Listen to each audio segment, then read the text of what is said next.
I think that a lot of people don't understand that it's all of the challenges and struggles that's going to make them, it's either going to make or break them.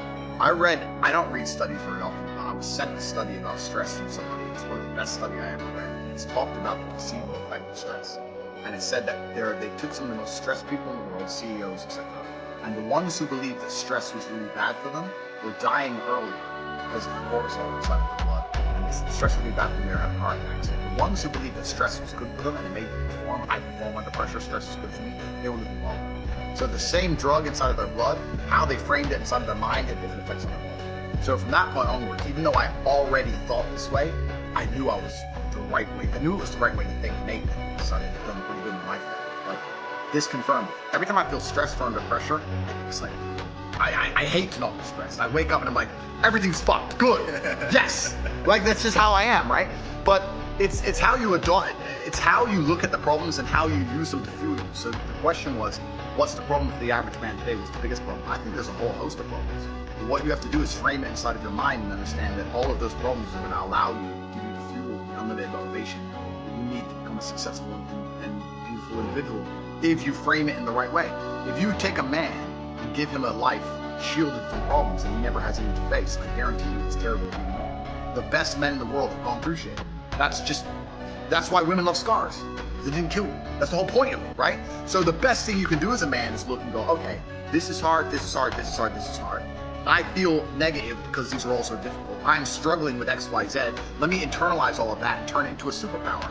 Let me become genuinely uncomfortable with my situation in life and go and fix things. Because, like I said, the universe is absolutely and utterly very giving. And if you truly hated being in the position you were in, you wouldn't be there right now. So I think that the number one problem with the world today and the biggest problem that men face isn't the problems themselves. It's just the way that they've been taught to mentally frame issues.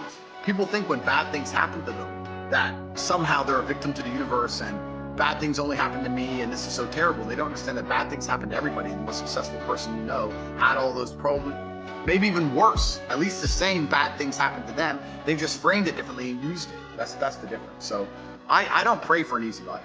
I pray for a life of difficulty that allows me to become a better and better person. I pray to become more competent to handle problems. I pray to put myself in a position where if the mass media machine attempts its very best to destroy my life, I can knock this mile from my fill in the bottom. This is who I pray to become. I don't pray that nobody hurts me. I pray to be able to fight. So it's just a different mentality. Where did that mentality come from? I know your background story. I've listened to tons of your interviews. I know the big impact, especially your father, had on your life.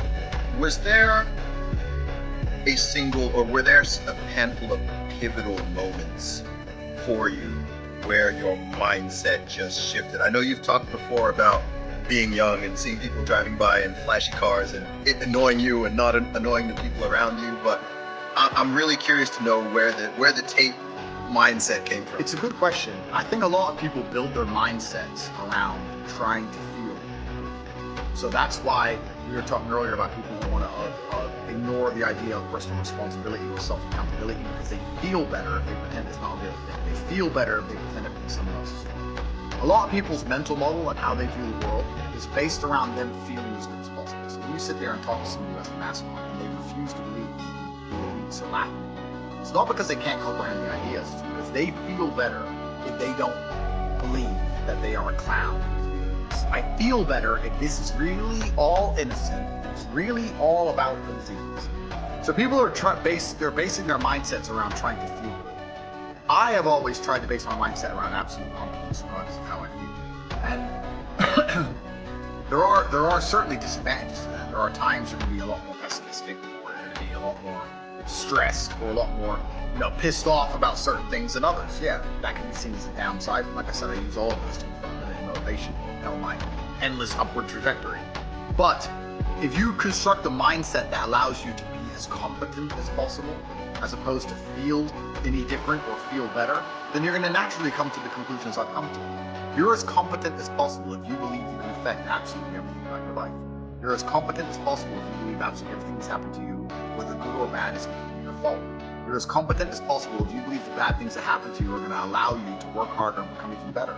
When bad things happen to me, the first thing out of my mouth is good. Good. Andrew, they took $10 million out of the bank because they canceled you. Good. Good. That's just my response. Good. Andrew, this happened. Good. Good. Now I'm really pissed. Good. This mindset I've constructed allows me to be as fearsome a competitor as possible. It allows me to be a feared opponent in any realm of human endeavor, and that's the point of a mindset. Why would you have a mental model or a mentality that made you anything less? In the ultra-competitive world that we've just discussing that everybody wants the things you have, why would you absorb information or construct a mental model that doesn't allow you to be as competitive as possible?